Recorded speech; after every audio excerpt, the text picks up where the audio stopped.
The Barley Room, a proud sponsor of ProView Networks for over 9 years, is pleased to introduce Black Iron Catering. From weddings and family reunions to birthdays and office parties, Black Iron Catering is perfect for any event. Contact Jamie at 505-459-8259 and book your event today. Black Iron Catering. Let us bring our kitchen to you. Get into the game with Garden Swartz Team Sales. They have everything you need, from screen printing, embroidery, and digital printing services, high school letterman jackets, and all high school and club uniforms, and individual and team apparel with the most reliable brands like Speedline, Rollins, and Wilson. And don't forget to check out the latest F7 Shut helmet. It's all at Garden Swartz Team Sales. Give them a call, 505-884-1234. Garden Swartz Team Sales. Well, I'm going to the frontier, walking to the cashier, order up a root beer and a number one. Cover it with green stuff, one scoop is not enough. Find a booth that's real tough, backed by the Duke. Meet my family, meet my friends in the quirkiest restaurant I have ever been. All of Albuquerque's favorite spot, it's the Frontier Restaurant. The Frontier Restaurant is a proud supporter of ProView Sports Network.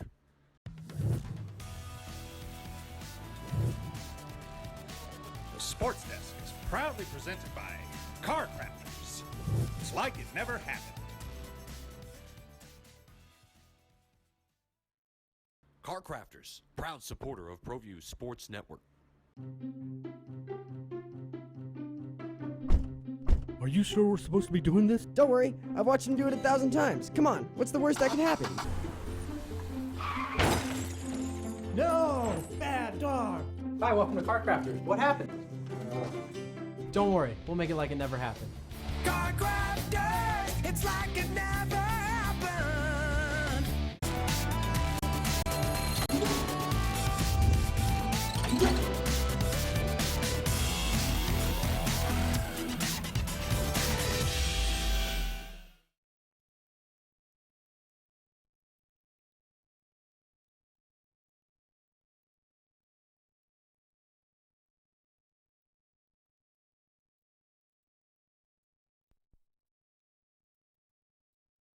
You mentioned you're doing soccer, you're doing football. This is a very busy time of year for you. I don't know when you're not busy because you cover you cover so much high school sports. I think the capsule today was La Cueva. La Cueva, right. I'm sure one of your top-ranked teams, also along with Volcano Vista. I'm sure Rio Rancho Rams. We'll get to all of that. There's some good teams and some good players. You mentioned your top players on Sunday, and I was very intrigued by reading about Connor O'Toole, Naz Robertson, Isaiah Chavez, the quarterback at Rio Rancho. And there's some players here in the Metro. And Connor O'Toole, the wide receiver from La Cueva, I believe, has 19 offers. Is it 19 now? 19 now. The summer's worth of work and putting on weight and speed, and it's going to be an exciting prep football season. But I wanted to ask you something that's near and dear to my heart as a former Highland Hornet. We're going to go all over the place here. Sure. And talking about football. Now, you said this a couple of weeks ago, I believe you were on with Scott Galletti. I can't remember, but you did mention, now Highland, back in the day, I was an 80 graduate, and I still live in the neighborhood. I still live in that neighborhood, and there's many things that have contributed to Highland's lack of student open enrollments. The student definitely population is, when I graduated, probably 600 students graduated from there. They're not getting the kids from Altura anymore, Fort Hills, the base. This is a very diverse school that used to attract a lot of students from a lot of different areas. Now, in your opinion, again, it's sad to me. I had Coach Lovato on, and Coach Lovato, I'm going to pump up the good about Highland. I'm still a HHS. I coach there. Highland, I bleed blue and gold, like you went to Cibola. You're a Cougar, but what is it? You've seen it over the years, and it's even just as recently as 5-6 years ago, they're still formidable. What's happened there at Highland? Can they turn it around? Yeah, there's no one simple answer to this. You mentioned the open enrollment. That is certainly one issue. It's not just an athletic issue. I mean, kids are open enrolling, and in APS, just to remind people, in APS, 8th graders can open enroll to pretty much any public high school, no matter what district they might live in. So you can live in Highlands District and attend Del Norte, or attend La Cueva, or attend El Dorado. Some schools have to cap the number of transfers they will allow. Etrisco Heritage is a good example of that. They have to cap the number of kids they'll allow on their campus. So part of it is that the open enrollment kids are hemorrhaging out. John Barnhill, the Highland athletic director, who's such a great guy, and it's so sad to talk to him because it's hurting him to see how many kids are just hemorrhaging out of this school district. I mean, he said, I think you wrote that in the journal, hemorrhaging yeah, students. You said you wrote that. Maybe close. I mean, he told me it was about 50 a year. They're down about 500 students from where they were. Right. Oh, the total enrollment for the school about 500 down from where they were maybe half a dozen years ago. I mean, think about that for a second. I mean, that's a humongous hit, and it's going to continue to go down. I don't think anybody has a solution for this, but open enrollment, academic choices. Other kids are leaving this district to attend other high schools for academic reasons.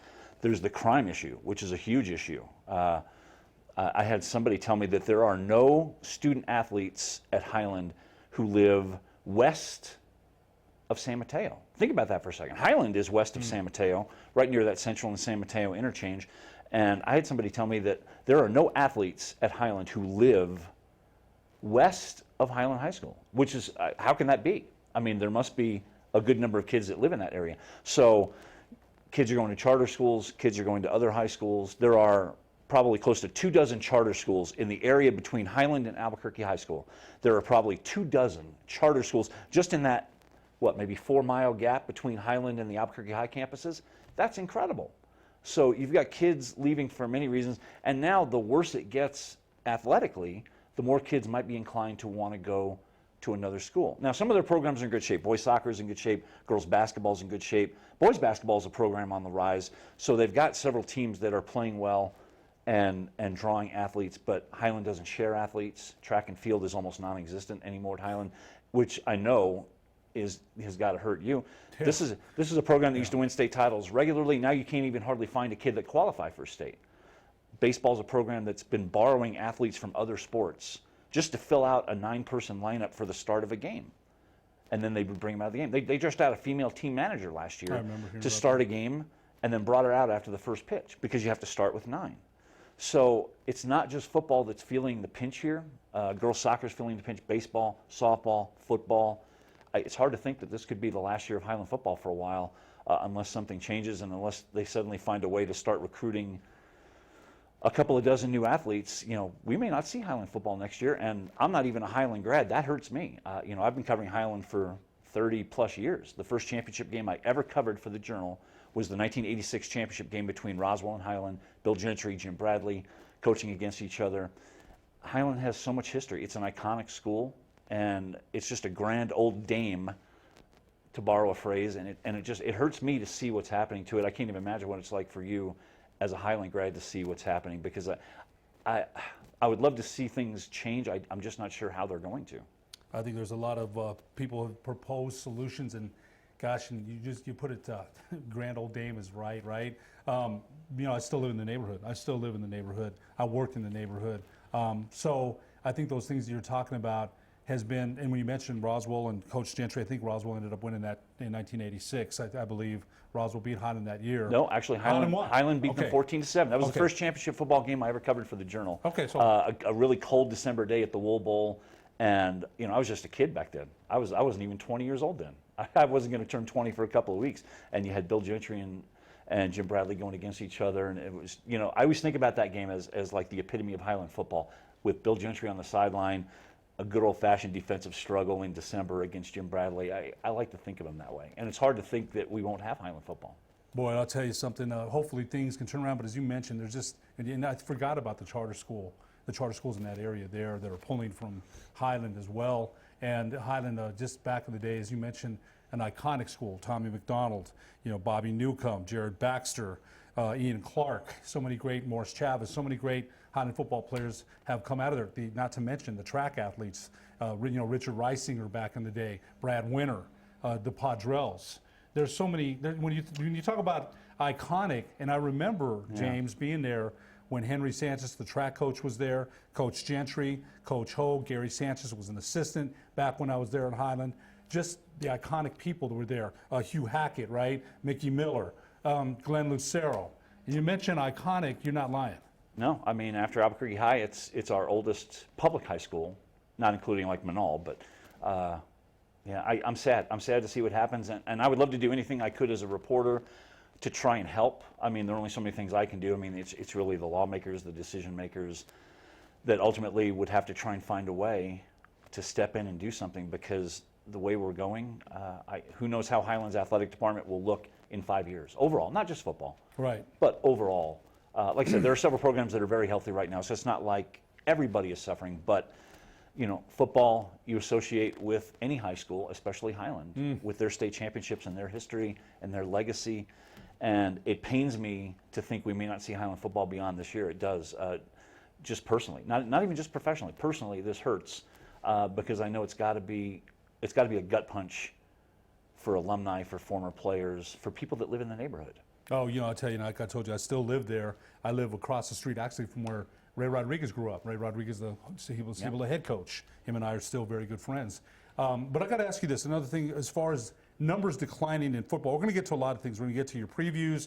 Dorian Lewis, Cleveland running back, you wrote a great piece about Dorian Lewis, where he's at, where he wants to be. I read that, and I loved it. It was a great story. But I want to ask you this, too. I talked to a couple of coaches at the Coaches Clinic a couple of weeks ago. And I don't know if this is a concern of yours or if you've heard this. Numbers are declining. Okay, Highlands lost some numbers. Some other programs around the city have lost numbers, declining numbers in football. Now, La Cueva didn't lose numbers, right? They didn't. Cleveland didn't, I don't think. No, they're healthy. Okay, they're healthy number-wise. Most schools are healthy. Some are not, small percentage. Rio Grande. You've got more. Del Norte. I don't want to give up the name of this coach, but one coach told me that he thought Highland is not the only program that may be in danger of disappearing over the next 5 years, mentioning Highland, Rio Grande, and even possibly Del Norte. All schools where numbers are being hit now. Rio Grande's coach told me they had a huge influx of freshmen coming in. I think I need to see this before I actually believe it. I hope that's true, because I've been around long enough. I've seen Rio Grande win. They're capable of winning in football. But there are several schools that are, El Dorado's another. Charlie Dotson would tell you his numbers have taken a humongous hit over the last 5 years. In particular, his incoming freshman group. He's got a very small group of freshmen this year, he told me. Surprising? Yeah, well, you know, El Dorado's a little bit like Sandia. It's in an established neighborhood, an older neighborhood. There's no new developments there, you know, so you don't have a whole lot of new families moving into the El Dorado district, kids. Much like Sandia, Right. which is why Sandia for years was always attracting the most transfers, because Sandia was in an older established neighborhood, and so there just were not many new families with kids moving in. The kids were growing up, moving on to college or to to play somewhere, or to just enter their adult lives. Del Norte is probably a little bit like that too. These are all in the older established neighborhoods in the Northeast Heights. So I think El Dorado is suffering a bit from that too. There's no expansion where El Dorado is. So there are no new people moving in, like on the west side. West Mesa's numbers are up. Albuquerque High's numbers are way up, surprisingly. Albuquerque Academy is another example of where numbers are up. So some are surging in the right direction, some are not. I think each individual school has its own story about why numbers would be in flux.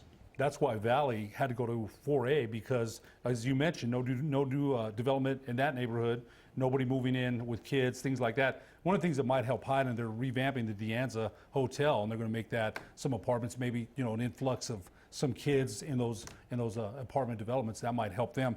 But do you attribute the decline in numbers in football just to neighborhoods shrinking? No. What do you attribute those declining numbers to? There are probably many reasons. The concussion issue is huge. We can't discount that. That's probably, I would say, the single biggest factor. Parents just keeping their kids away from football for safety reasons. And we've seen this even with advancement in technology, with helmets, right. With tackling techniques, fewer helmet-to-helmet issues. You get flagged for those. Right. I think even factoring in those things, parents are just very reluctant to have their kids play football. More and more parents are anyway. So we're seeing fewer numbers that way. We're also seeing a decline in the number of dual sport athletes.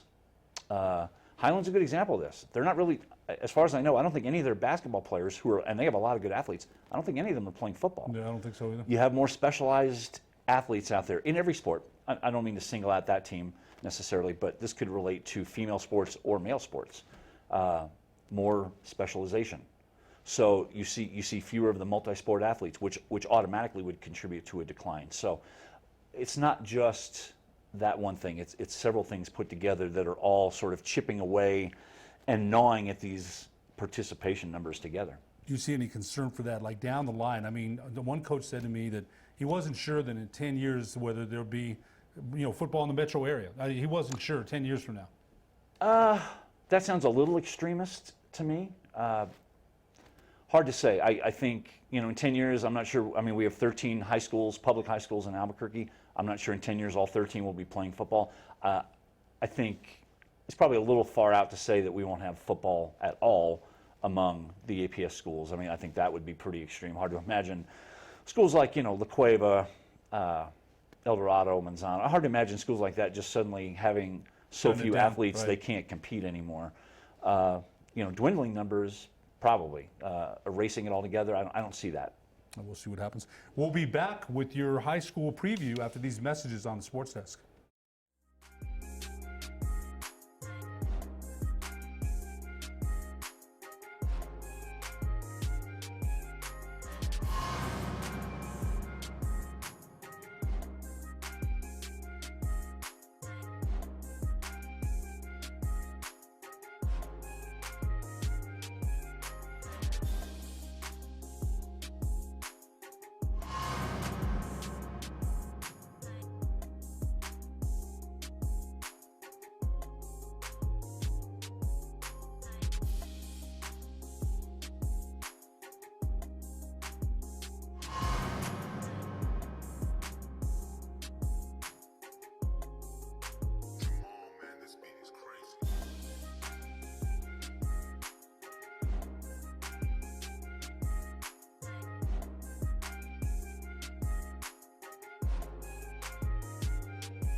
Perez Collision Center is a proud sponsor of ProView Networks and Albuquerque Boxing. Perez Collision Center offers expert knowledge on any of your auto body and paint needs. Give them a call today, 505-254-4655, or stop by for a visit at 2415 2nd Street Northwest in Albuquerque, New Mexico. Perez Collision Center. Sadie's is a proud supporter of New Mexico high school sports and athletics, and we here at ProView Networks would like to thank Sadie's for their continued support in helping us bring you all of your New Mexico high school sports coverage. The Albuquerque Dragway is a proud sponsor of ProView Networks. Visit abqdragway.com for directions and a full event schedule.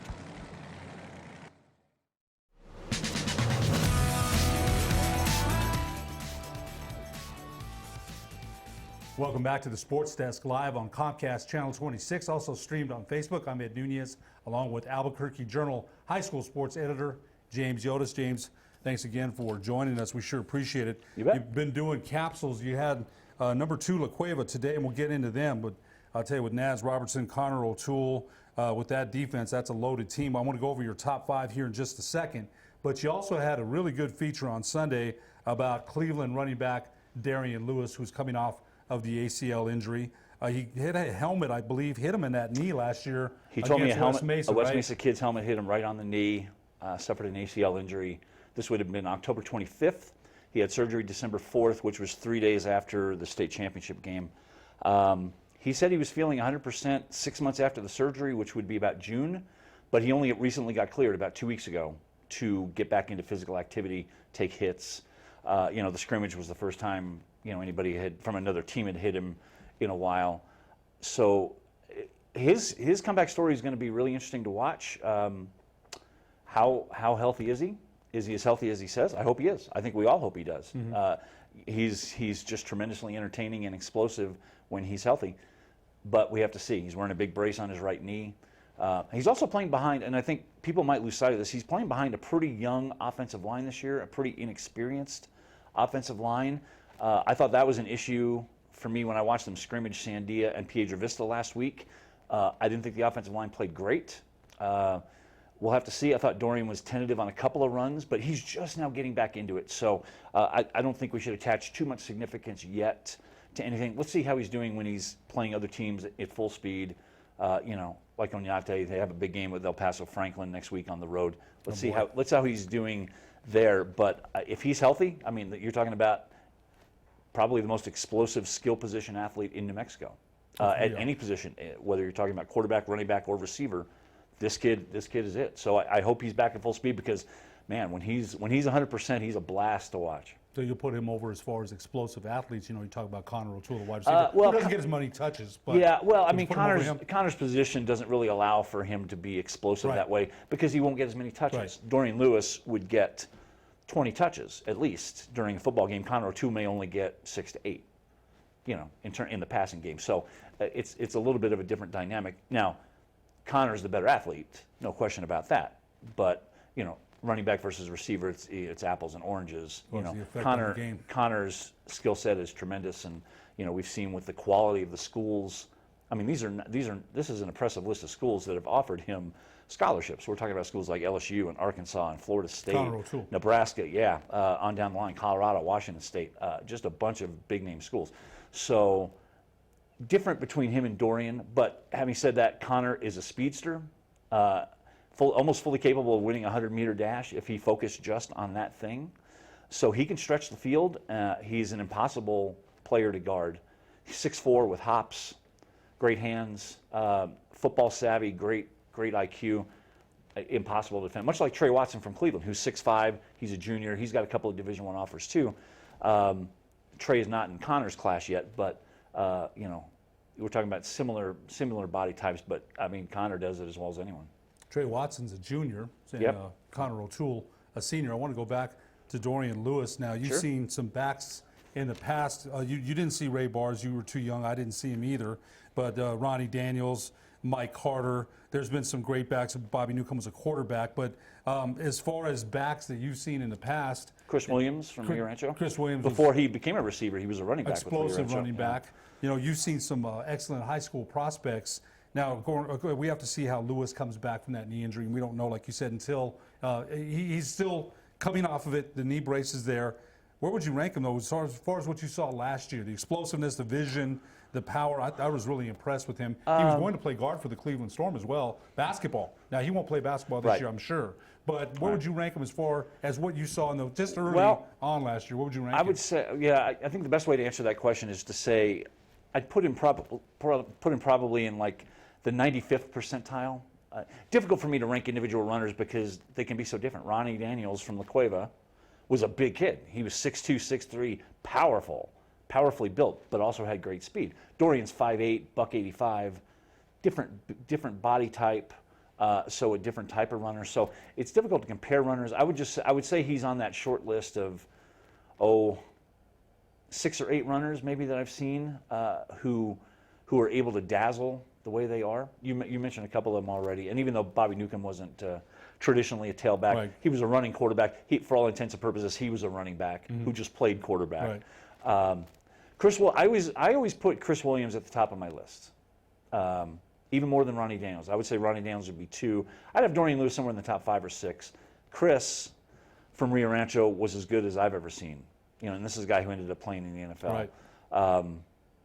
Like I said, we've had so many great running backs. But Chris is the one athletically that has always stood out to me the most as the guy. If I was looking over the last 25 years and I had one kid to put at running back, Chris would be my guy. I'll tell you what, that says a lot because you've seen so many players. We just saw Chris on Friday night. He's going to do some color commentary for ProView Networks, tore his Achilles heel in the Canadian League. But you mentioned Chris Williams. Of course, his brother Marcus was a heck of an athlete at Rio Rancho. His father Wallace, his mother Carol. That's a very athletic family. Yeah. And like I said, Dorian's on that short list too. It would be easier to judge him after his senior year. We've only had the 1 year to watch him. We haven't had multiple years yet with him. So difficult. I don't think we have enough time yet in our rearview mirror to offer the kind of perspective on Dorian Lewis yet. He played 8 games his junior year. That's it. That's all we have. That's a very small window of games. So I think we'll know more after this regular season. We'll have a better idea of how he sort of fits in that puzzle that you asked me about. It's a little difficult to put him in there now, but top 10 for sure, maybe a little higher than that with what he can do. But there have been so many great running backs in the metro area, and a few of them, and I'm probably not even thinking of. But Dorian has a chance to be super special as we think about his legacy before he leaves Cleveland. One of the things that I saw last year, the power is all in the legs. This kid has some very powerful legs. One guy tried to make a tackle on him on the sideline, and he got a stiff arm and just slammed this kid. I couldn't believe it. Yeah, so Dorian, the strength is he's got a lot of explosive. It has to be. Strength. If you're going to be 5'8" and buck 85, you better have strong thighs. If you're going to do that, because you're going to have a low center of gravity. You're going to force defenders to get low and get on you. And for a running back, you love to see that because Dorian is perfectly happy to lower his shoulder, lean into a defender who's trying to come at him. Loves the contact. You mentioned the stiff arm. Yeah. Jordan Byrd was a little bit like that. Jordan got all the credit for being such a speedster, and he was, but people forget how strong a runner he was. Jordan was very powerfully built, had no issue lowering his shoulder or stiff arming or pushing somebody out of the way. He was strong enough to do it. Same thing with Dorian. He doesn't get enough credit probably for how much of a physical runner he can be when he runs. To go along with the athleticism. Yeah, to go along with the athleticism and just the pure breakaway speed. You mentioned, again, a great piece in the Sunday Journal. Some players to keep an eye on. Isaiah Chavez from Rio Rancho, the quarterback. Naz Robertson, the wide receiver from La Cueva. Dominic Camacho, the kicker from La Cueva as well. Any one of the ones, Tyler Keene, the defensive end from Los Lunas. Looks like Jeremy Maupin has his team. Cade Benavides in his second year took over for Nick Garden last year. More of a pure passer. It almost fits Jeremy Maupin's system better than Garland did. He'd be the first one to say that. As a matter of fact, he said that all along, that Cade fits more particularly into his offensive philosophies than even Nick Garland did. And I love Nick Garland. Garland was awesome. He was a tremendous dual threat quarterback, much like Gabe Smith from El Dorado before he got hurt. Nick Garland got hurt midway through last season, and Cade had to come in and play the second half of the year into the playoffs, took him all the way into the championship game. Not a pure runner, but he doesn't have to be. He's got great receivers, and in that offense, Jeremy's an Artesia guy. You don't want your quarterbacks running. Put him in the pocket, give the receivers the routes they need, and just have them fire it. If you can do that, you don't need to have a dual threat quarterback. So Cade is going to be one of those interesting guys to watch. They lost Cody Vacu, the wide receiver, but Andrew Garcia returns. And I think last year we were up at Belen, Roger Holian and I, and it was near the end of the half. And I said, don't sleep on Jeremy Maupin. He's not going to run the clock out. Sure enough, sends Andrew Garcia on a streak, 63-yard touchdown. Coach Maupin, James, to me, the guy's like a mad scientist as far as the plays he designs. He's incredible. I think he's just a great coach. Yeah, following up on what you said about Andrew Garcia, this is a kid who averaged 22 yards a catch last year.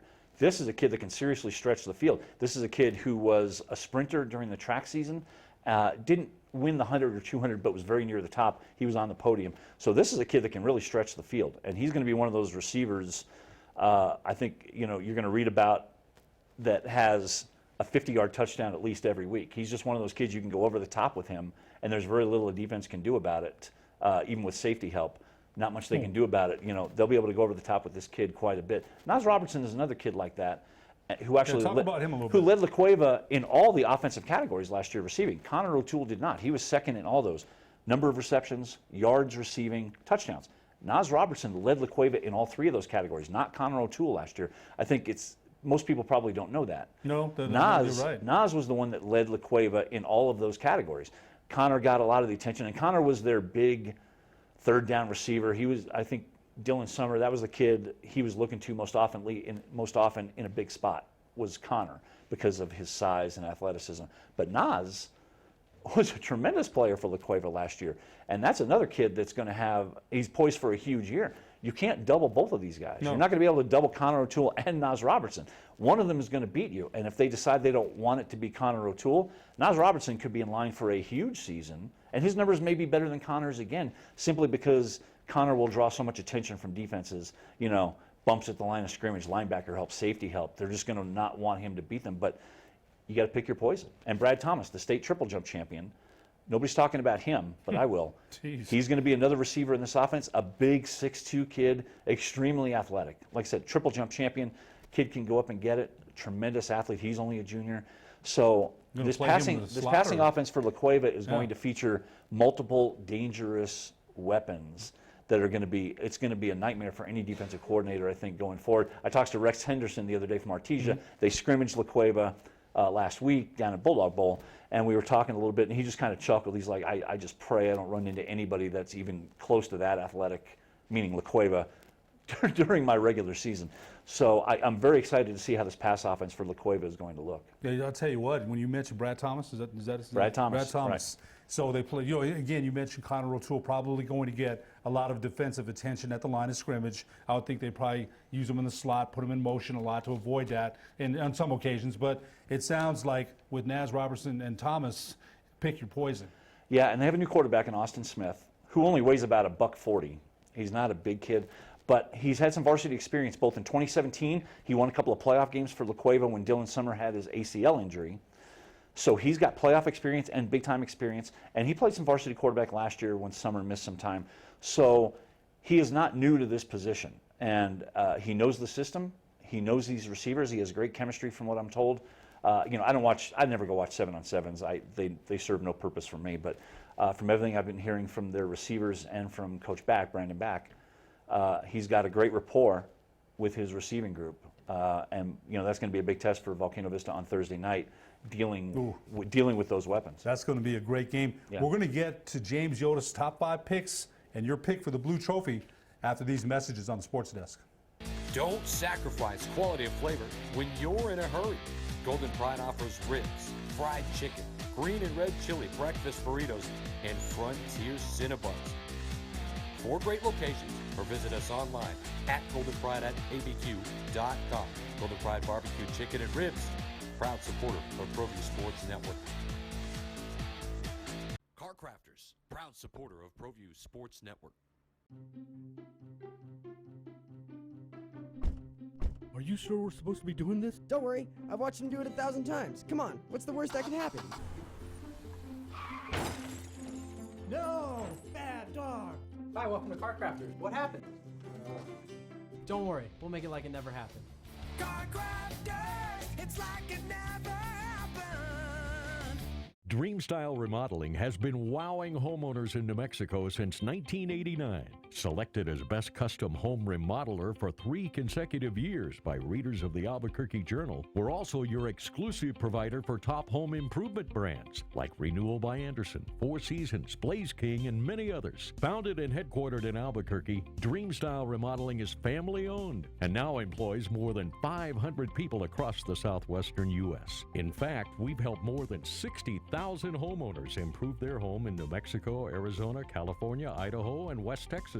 We're committed to providing a superior customer experience. We've earned 4.6 stars with hundreds of online reviews and have an A+ with the BBB. Dreamstyle Remodeling is a proud supporter of UNM Athletics. Visit our beautiful 10,000 square foot showroom at 1460 Renaissance Boulevard across from Sam's Club or DreamstyleRemodeling.com to make your home remodeling dreams come true.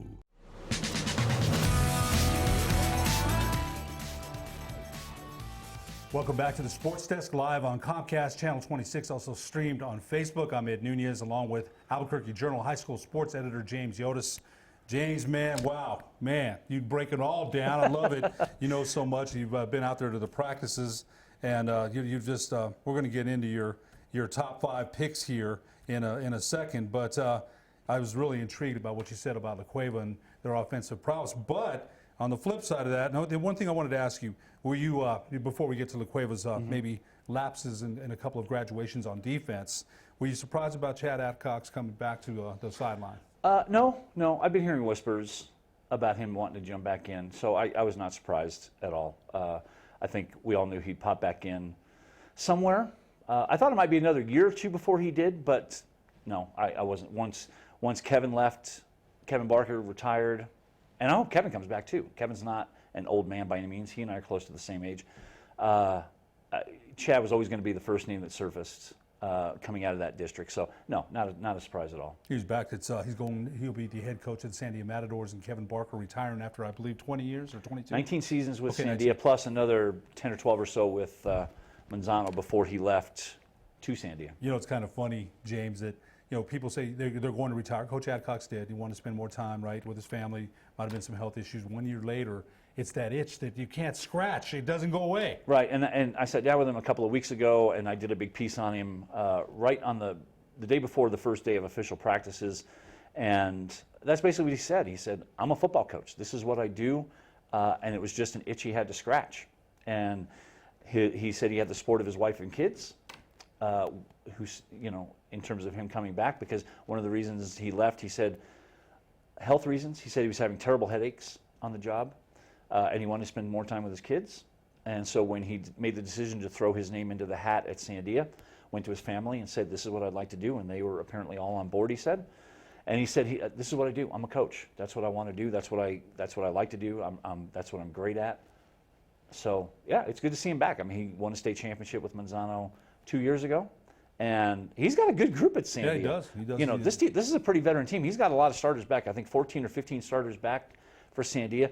The thing is, they got to learn a new system. It's not like promoting a coach up through the ranks like Chad did at Manzano. Mm-hmm. The Manzano kids already knew him there, so the transition was more seamless. Now he's at a new school. His philosophies are quite a bit different than Kevin Barker's.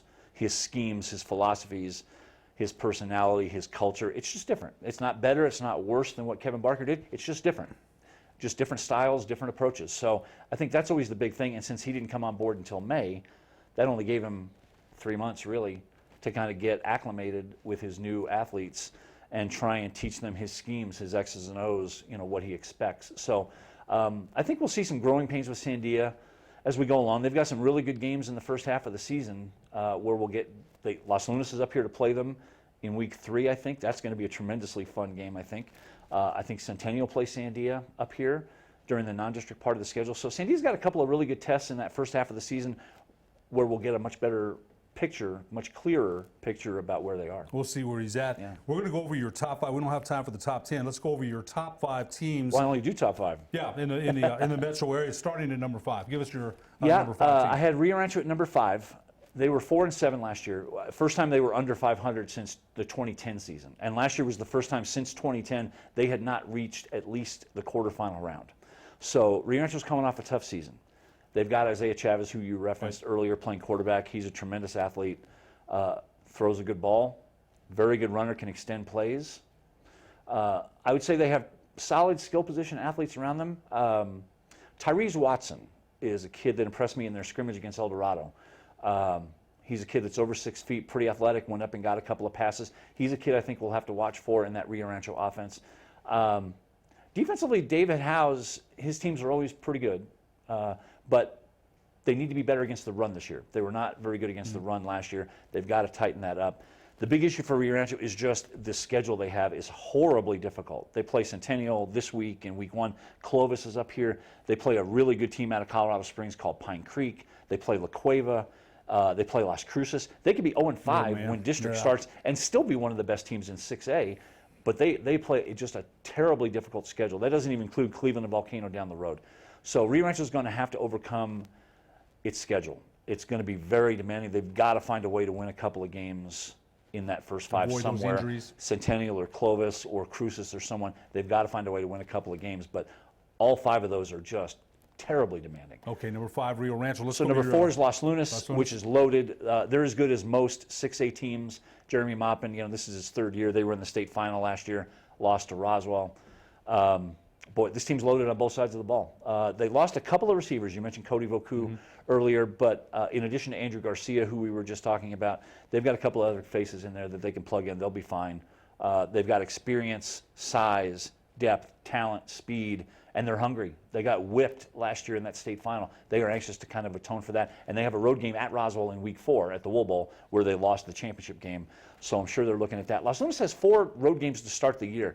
Very weird. Piedra Vista, Sandia, Roswell, and Clovis, which is a new team on their schedule. So their opening 4 games very demanding. So, you have to like Los Lunas' chances to get through that at least 2-2. That's going to be a tough stretch before they start coming back to play some home games. But I like everything about that team. I don't think that team has a single weakness. How good of a coach is Jeremy Maupin? Oh, man. He's an Artesia guy. I mean, I think if you just say it that way, that says it all. He grew up in the Cooper Henderson culture. He understands. He gets it, and he knows how to put together a program. Your number 3 team? Number 3 is Cleveland, and I'll tell you what, that was a difficult call for me. When I started the offseason, I imagined Cleveland as my number 1 team.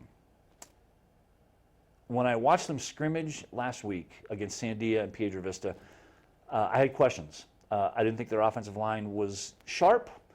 We mentioned Dorian Lewis. I need a bigger sample size with him to understand whether he's going to be able to do all the things he did last year, to cut, to burst, to lower that shoulder, all those things we talked about. Jeff Davison, who I really like as a quarterback, he had a 26-2 touchdown to interception ratio last year. Tremendous. Heck of a year. Yeah, we'll have to see. He was a little spotty throwing the ball in the scrimmage, but I don't want to assign too much to that. But Cleveland looked a little spotty to me, so that's why I bumped them down from 1 to 3. But having said that, with Trey Watson, with Dorian Lewis, with Jeff Davison, you've got triplets, 3 alpha players. So that team could very easily be back in the finals again. Of the top 3, Cleveland, La Cueva, Volcano Vista, Cleveland only has 7 starters back, much fewer than La Cueva or Volcano Vista. That factored into me putting him at number 3 as well. Colton Madison also returns for the Colton Madison, who I love a lot. That kid, when Dorian Lewis went down last year, that kid was asked to step in and play a big role. He's a fantastic athlete, one of the most unheralded athletes, probably not just in the metro area, but 6A in general. And we know what a great job Cleveland head coach Keith Ridenauer does out there. I've said many times, that guy, if he keeps coaching, he'll be in the Hall of Fame down the road. I mean, his winning percentage is ridiculous, and he's starting his 8th year, and I mean, he's won about 80% of his games already. Let's go to your number 2 team. Number 2 is La Cueva, which was in the Albuquerque Journal this morning. And I will say this, and I've got a season opening column that's running Thursday morning in the Journal, and I'll just say here what I've already written in the column, which is the margin between Cleveland, La Cueva, and Volcano Vista, in my opinion, is very thin. Very thin. Last year, Cleveland and La Cueva clearly looked like the 2 best teams, and they were. Volcano Vista made a push. Centennial made a push. Cleveland and La Cueva were always the 2 best teams last year. This year, I would say the margin between my number 3, Cleveland, my number 2, La Cueva, and my number 1, Volcano Vista, is very thin. I don't think there's much that separates these teams. I put La Cueva at 2 simply because of the questions I have on defense. Like I said, offensively, I think this team is going to be brilliant. I think there are very few things they need to address offensively. Defensively, as I said, I mean, 4 first-team All-State kids off 1 defense, they're going to have to deal with that. Okay, and then your number one team. My number one, which will be in the Albuquerque Journal on Wednesday morning, that's Volcano Vista, which is a bit of a stretch, but Volcano Vista might even be more well-rounded than they were last year, which is saying a lot. This is a team that probably has more seniors than anybody in 6A. Mayfield's probably the only other one that comes close. Volcano's got over 30 seniors in this group. It's a veteran team. They don't have the same perimeter speed they had last year. They graduated some super fast kids on the perimeter, but having said that, they're still going to be very fast, very speedy. Diego Pavia comes in at quarterback after taking a year off from Pius. Now, he's going to be facing much better athletes than he was facing at Pius. So, there is that to factor in as well. The kids chasing him are going to be much better than he played against at St. Pius. But Diego's a tremendous talent. He's got his two top running backs are back. He's got Ivan Rodriguez out on the perimeter. That kid's going to be a force. The defense, most of the kids are back there as well. They're not big. I would say that's one question mark I have. This is not a big defense, but they're going to be quick. They're going to swarm. They're pretty feisty. So I think on the whole, Volcano Vista had the fewest questions to me, which is why I put them at number one. As I said, Cleveland, La Cueva, Volcano, all three of these teams are very close in my opinion.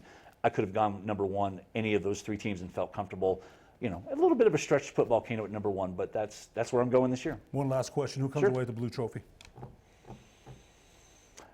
I've already predicted in my column that's coming out Thursday. It's no secret. I've got Volcano Vista and La Cueva in the finals, and the state champion in my Metro top five. The state champion has never been lower than 2 in my poll. So if you go by that math, you would have Volcano and La Cueva in the final, which is the final I have right now in August. We'll see how we're doing in October.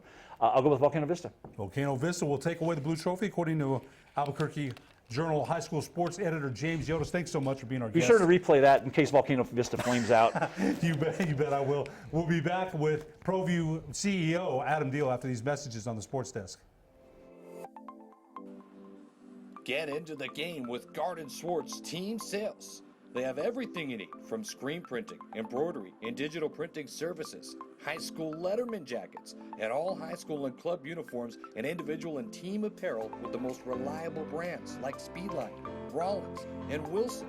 And don't forget to check out the latest F7 Shut helmet. It's all at Garden Swartz Team Sales. Give them a call, 505-884-1234. Garden Swartz Team Sales. Well, I'm going to the frontier, walk up to the cashier, order up a root beer and a number one.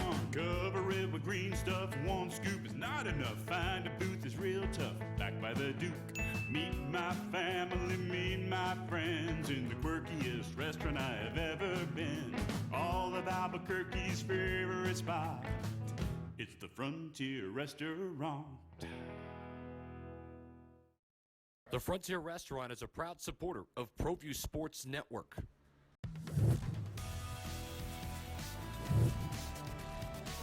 The Sports Desk is proudly presented by Car Crafters. It's like it never happened. Car Crafters, proud supporter of ProView Sports Network. Are you sure we're supposed to be doing this? Don't worry, I've watched him do it 1,000 times. Come on, what's the worst that can happen?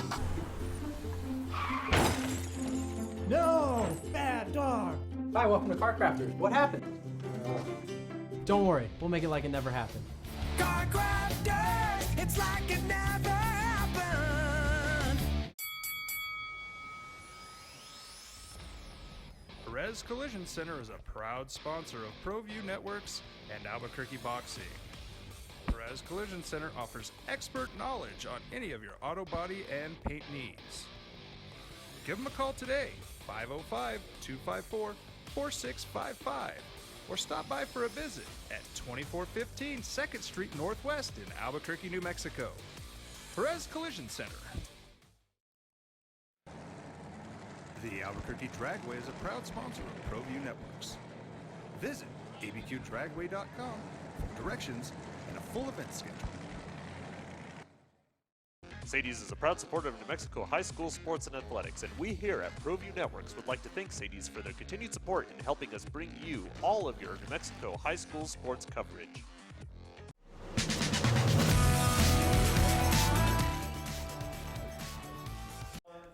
Welcome back to the Sports Desk, live on Comcast Channel 26, also streamed on Facebook. Ed Nunez, along with ProView CEO Adam Deal, AD, celebrating a birthday, man. Happy birthday. B-Day. I had to go Real Rancho, old school Real Rancho, throwback, nice and casual today. So. You are a Ram. Yeah. You are a Real Rancho Ram, just like I'm a Highland Hornet.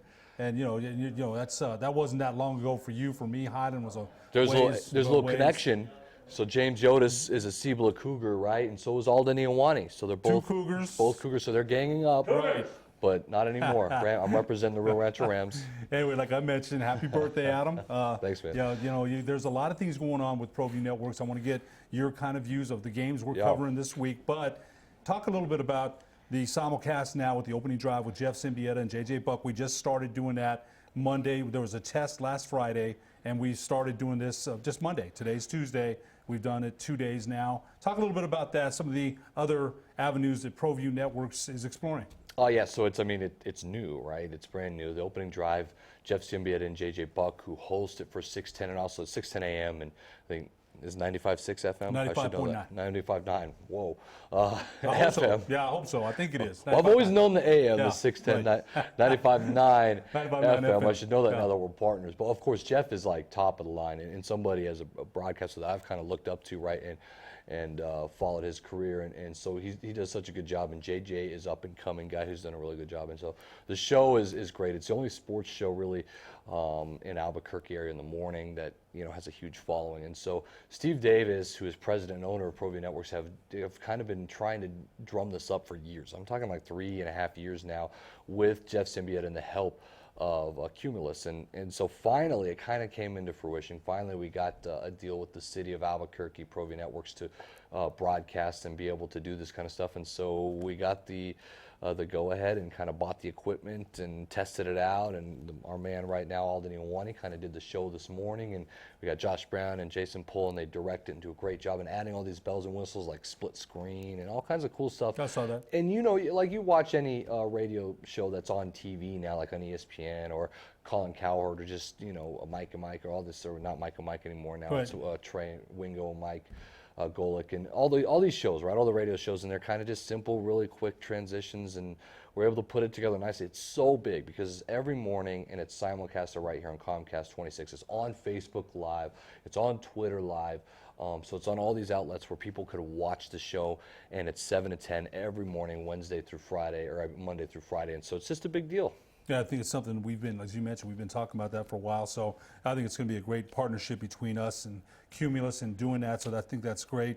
Adam, you've been asking, or you've been jonesing for some football, man. It's around the corner. You've been ready, man. You've been ready. I talked to you. There's some matchups there. Albuquerque High and Valley, actually, it's a matchup that I'll have at Milne Stadium. That's one of the matchups. This is a sneaky matchup. Okay, you look at this in the past, Ed. Albuquerque High School has doubled their football team from last year, and they've got talent now. And Valley and Judge Chavez thinks he can compete and get in the playoffs. Well, I mean, Albuquerque High, to me, it's a shame that they're independent because I think this is a team that is going to get a lot more wins than we're used to. I think you're going to have more fun with this one than in the past if you were to look at Albuquerque. Yeah, you know what? It's always been a competitive matchup anyway. Go ahead, Alden, our producer, Alden Iowani, doing a great job for us in the studio. West Mesa versus El Dorado, I believe. I'm not sure if Sebastian Noel has that call. I'm not sure. Sebastian's got it. Sebastian Noel's got that call. I'll be honest, West Mesa's going to struggle this year, and they know it.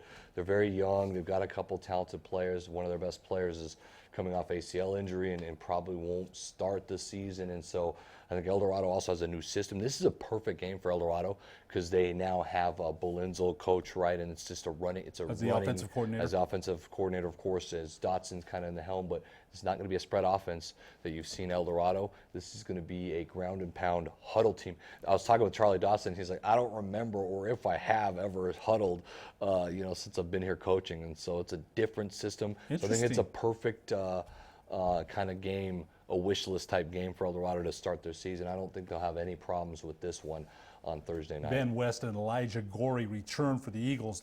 That's some good running backs there for El Dorado. So Keith Alvarado, the lineman, one of the best linemen in the metro area. He'll be a four-year starter on varsity and going to be getting to the next level. There's no doubt. Go ahead, Alden.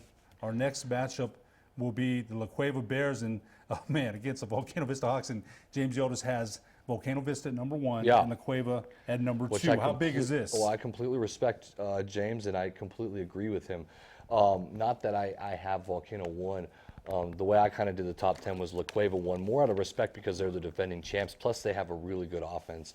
And I do think their defense will be good, even though they've lost some starters. So I have La Cueva, Cleveland, then Volcano. But I've told everyone, everyone I've talked to, I watched Volcano Vista practice twice now, and Chad won, and the system is different. Every time I've watched Volcano Vista, Ed, they look very sloppy, very unorganized, mental mistakes, and you could see it into the games. I'm telling you now, and Chad Wallen is kind of retooled his coaching staff.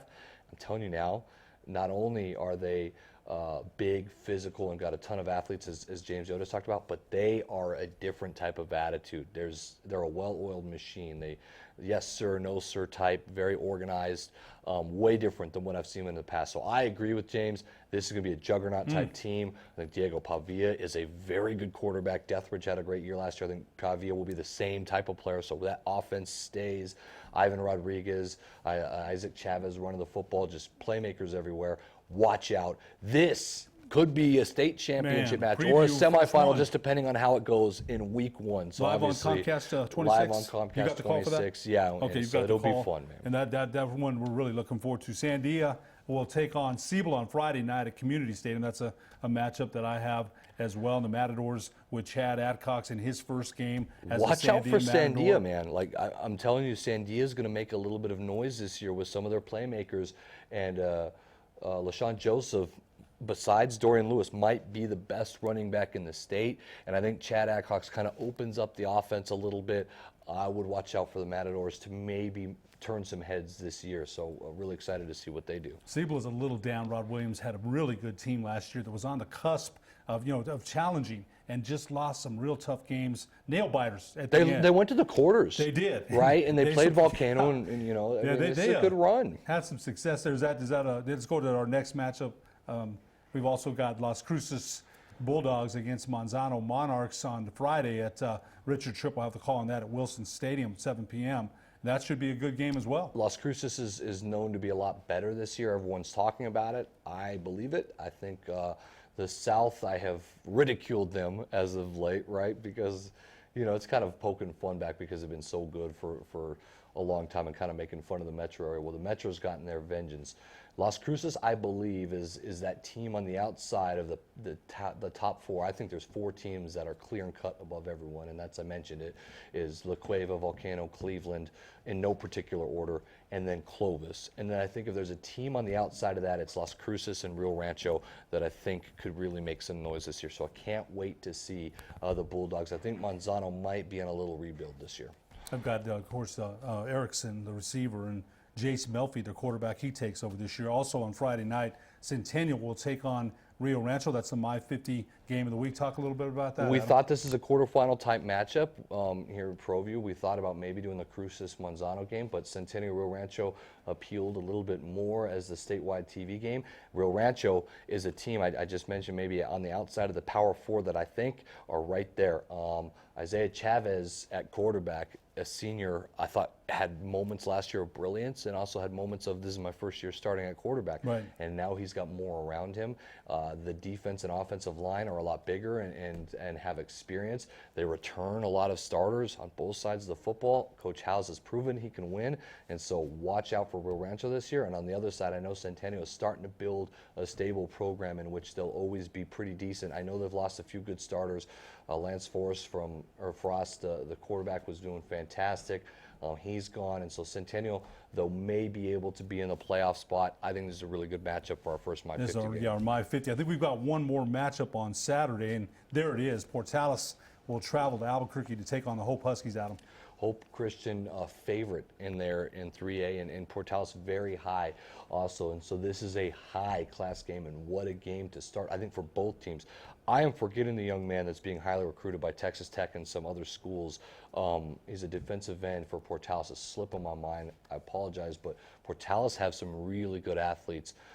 This is going to be a great game. Hope Christian, we know, is returning a lot from last year in a team that just was blowing everybody out and then kind of got upset in the playoffs right in the quarterfinals. Ran into Las Vegas Robertson, a buzzsaw. Right. We didn't expect that. No. Adam, we'll see if The football is back. The commercial you guys did last year was just incredible. We're going to do one. We're a little bit late on that. Although we're going to do one still, right? We got to have that because that got me ready. And it was entertaining and funny as heck. So, Adam, thanks so much for joining us. Ed, are you ready, man? Oh, man, I can't wait. I love it. I can't wait. I appreciate you, bro. Yeah, always, Adam. Oh, I appreciate that, too. For Good. Albuquerque Journal High School Sports Editor James Yotis, our producer Alden Iwani, ProView CEO Adam Deal, I'm Ed Nunez. We'll be back next week on the Sports Desk.